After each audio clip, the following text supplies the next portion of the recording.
দর্শক বন্ধু, আশা করি সবাই ভালো আছেন। 2025 সাল হস্তরেখা বিচার, বৈদিক জ্যোতিষ শাস্ত্র এবং কুণ্ডলী বিচার, বাস্তু তন্ত্র আপনাদের সামনে বিভিন্ন তত্ত্ব আমি ভিডিওর মাধ্যমে জানাচ্ছি।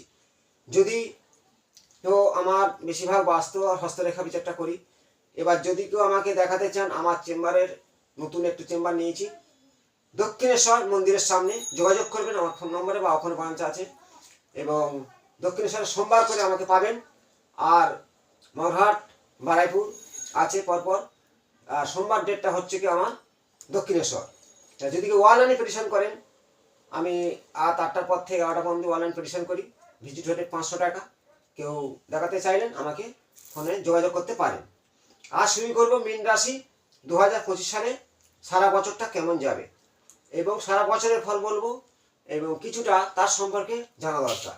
যদিও একটা করে ভিডিও সম্পূর্ণ রাশির কিছু বলা সম্ভব নয়, কিছু কিছু করে বলি এবং প্রত্যেকে বলবো সচেতন থাকুন জ্যোতিষীর দিক থেকে। আমরা পছন্দ করুন যে আপনি জ্যোতিষিকায় যাওয়ার আগে একটু ভাববেন যে শুধু টাকা দিলে সব কিছু ভাগ্য ফিরে যাবে এরকম কিছু ব্যাপার নয়। আপনার ভাগ্যটা সম্পর্কে বাড়িতে বসে জানার চেষ্টা করুন।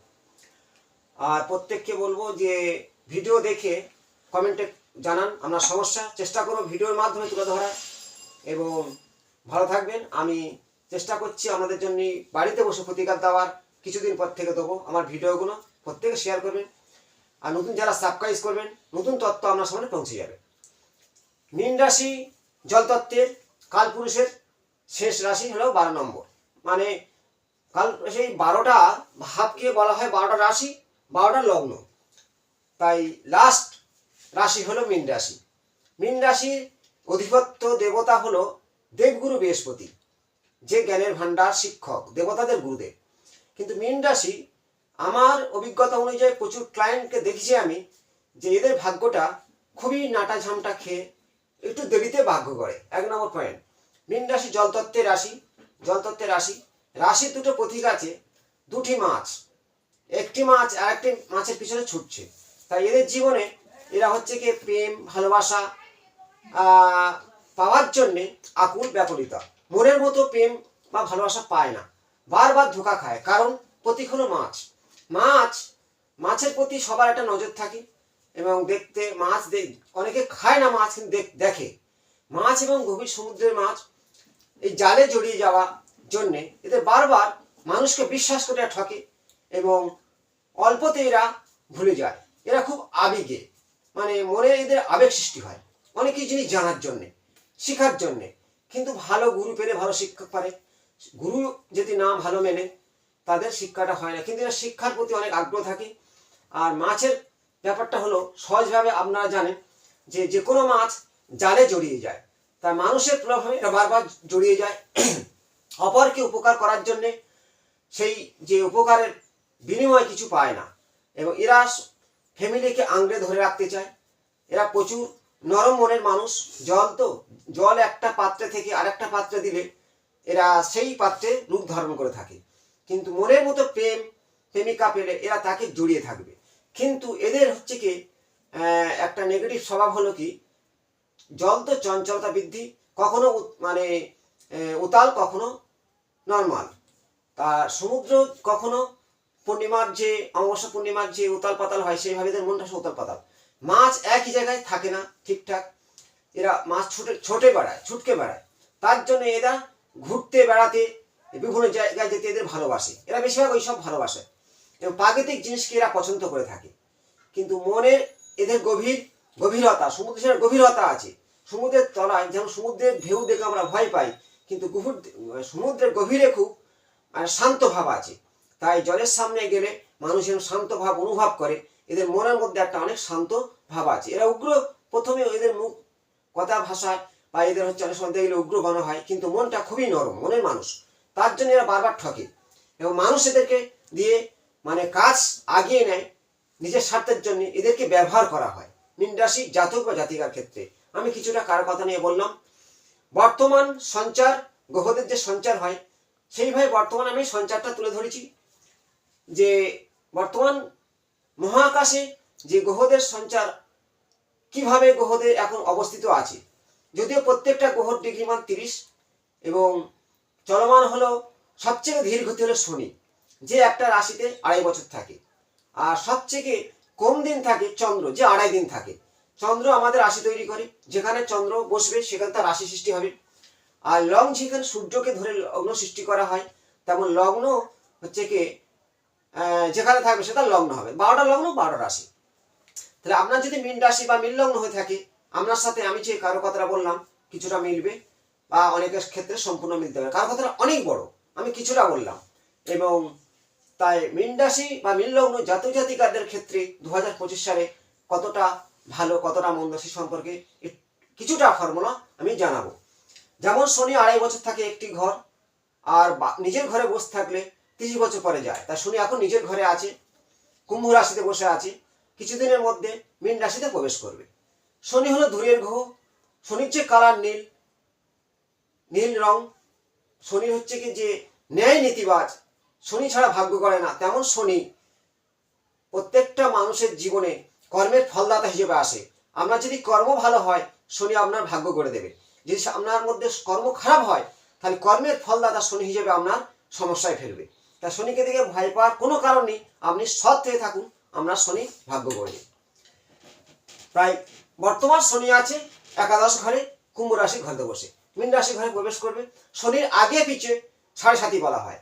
আগের ঘর 7.5, নিজের ঘর 7.5, পিছের ঘর 7.5, সেইভাবে বর্তমান 7.5 চলছে। আর কিছুদিন পর যখন মীন রাশিতে প্রবেশ করবে, তাহলে মেষ রাশিদের শনির 7.5 শুরু হবে। তা ভয় পাবার কি আছে, 7.5 চলবে।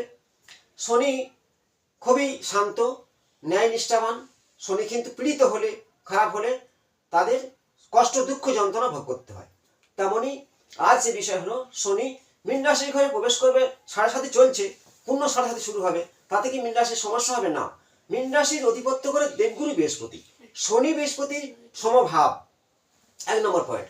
বর্তমান মীন রাশিতে শুক্র বসে আছে, শুক্র মীন রাশিতে প্রবেশ করেছে। পূর্ণ শুক্র যে মীন রাশিতে প্রবেশ করেছে, শুক্র মীন রাশির তুঙ্গস্থ, শুক্র মানে মীন রাশিতে শুক্র তুঙ্গস্থ থাকে। এই যে 12 নম্বর রাশির ঘরে শুক্র হচ্ছে তুঙ্গস্থ। তাই মীন রাশিতে বর্তমান খুবই ভালো সময় আসতে চলেছে। তার শুক্র হচ্ছে ভোগ বিলাসী সুখদাতা। যাদের প্রেম, বিয়ে বা বিবাহ জীবন সমস্যা ঘটছিল এতদিন, তাদেরকে শুক্র হলো ভোগ বিলাসী, প্রেম, ভালোবাসা, সৌন্দর্য, বাড়ি গাড়ি সবকিছু বজায় হতে চলেছে। এবং শনি জানাতক মীন রাশিতে প্রবেশ করবে, আপনার শিক্ষার দিক থেকে উচ্চ র্যাঙ্কে প্রতিষ্ঠিত লাভ করাবে, শনি অবশ্যই করাবে। এবং তারপরে দেখো শনির ওটা তো গেল এক মীন রাশি থেকে বা লগ্ন থেকে 1, 2, 3 নম্বর ঘর হলো বৃষ রাশির ঘরে বর্তমান বৃহস্পতি বসে আছে। ওটা হলো ভাই বোনের ঘর বা হচ্ছে আত্মীয় স্বজনের ঘর। দ্বিতীয় ঘর ভাইকে ধরা হয়, অর্থ ধরা হয়। 3 নম্বর হলো আত্মীয় স্বজন, বৃহস্পতি বসে আছে, কিছু আত্মীয়দের সঙ্গে সম্পর্ক ভালো থাকবে। চতুর্থ ঘর হচ্ছে কি বুধের ঘর, সেখানে মঙ্গল বসে আছে বর্তমান পুনর্বসু নক্ষত্রে। আর পূর্ব ভাদ্রপদ নক্ষত্রে আছে শুক্র। এখানে তাহলে 1, 2, 3, 4 পঞ্চম ষষ্ঠপতি, পঞ্চমপতি হচ্ছে চন্দ্র। তাহলে পঞ্চমপতি চন্দ্র যদি মীন রাশির হয়, চন্দ্র মনের গ্রহ, মনকে নিয়ন্ত্রণ করে। এবং দ্রুতগতি চন্দ্র চলে, জলদত্তর চন্দ্র। চন্দ্র যদি মীন রাশির জন্মছকে ভালো থাকে, তাহলে মীন রাশিদের প্রেম এবং মাতা যথেষ্ট ভালো থাকবে। যদি চন্দ্র খারাপ থাকে, মা কষ্ট পাবে, মানসিক কষ্ট পাবে, তার সঙ্গে বাস্তব কিছু দেখতে হবে। ষষ্ঠপতি বুধ, এই পঞ্চমপতি হচ্ছে কি তোমার রবি।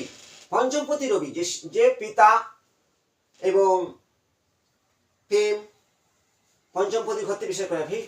রবি যদি ভালো থাকে তাহলে অবশ্যই তার ভালো হবে। ষষ্ঠপতি বুধ, ষষ্ঠপতি বুধ। আর সপ্তমপতি হচ্ছে কি সপ্তমপতি হলো বিবাহ ঘর। তাই মীন রাশির 7ম ঘর হলো বিবাহ ঘর, সেটা হলো বুধ।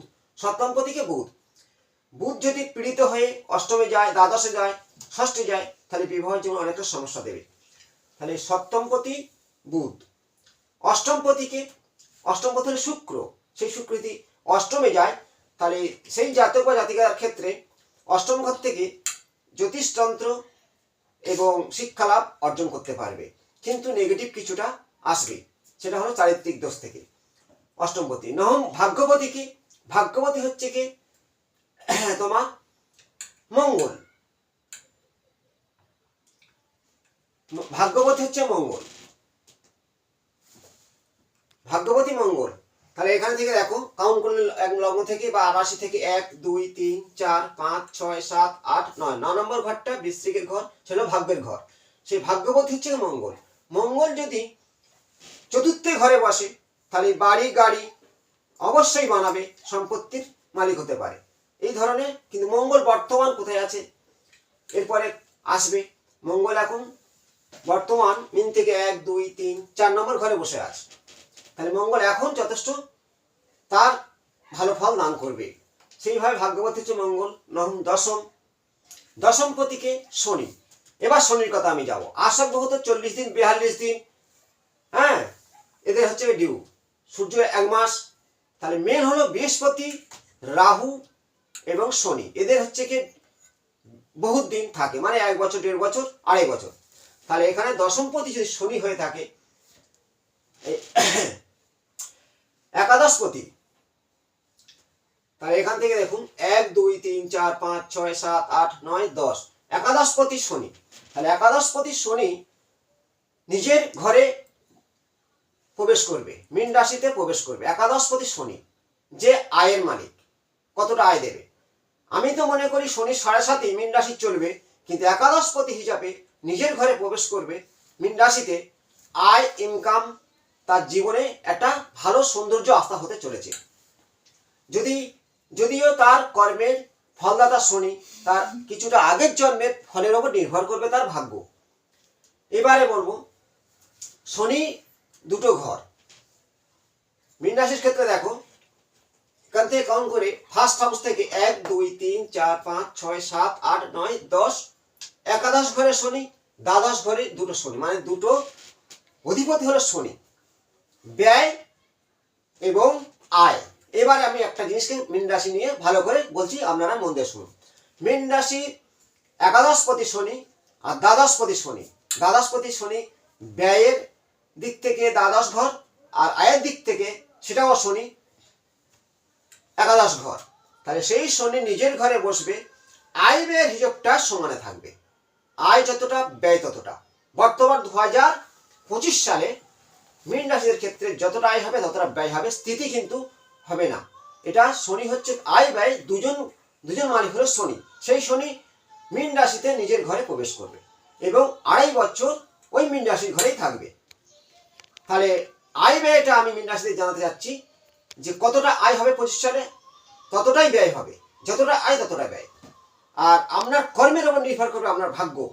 কিন্তু মীন রাশিতে সবসময়ের জন্য খেয়াল রাখতে হবে, অল্পতে মানুষকে বিশ্বাস করে যাচাই করবেন। এরা হচ্ছে হঠাৎ করে কারো বিশ্বাস করে যে কোনো কর্মে যে কোনো জায়গায় যাওয়ার চেষ্টা করে, তার জন্য তাদের বারবার ঘাত প্রতিঘাত পেতে হয়। সাবধানে থাকবেন এবং আমার এই ভিডিও ভালো লাগলে লাইক শেয়ার করুন, আপনার সমস্যা জানান। প্রত্যেককে বলবো শনি দেখে কেউ ভয় পাবে না, শনি হলো কর্মের ফলদাতা, আপনার ভাগ্য করবে। শনি হলো ন্যায় নীতি, শিক্ষাকারক দিক থেকে আপনার বাড়াবে যদি আপনি সৎ পথে থাকেন। পরবর্তী অংশে নতুন একটা কোনো রাশি নিয়ে, আমি তো লাইন দিয়ে বলি না, যখনই যেটা আমার মনের মধ্যে সৃষ্টি হয় আমি সেই রাশিটা তুলে ধরি, বা কোনো একটা হাতের ছক বা বাস্তু নিয়ে বলি। দেখতে থাকবেন। আমি কিছুদিনের মধ্যে নিজের বাড়িতে বসে প্রতিকার সম্পর্কে জানাবো। প্রত্যেকে ভালো থাকুন। নমস্কার।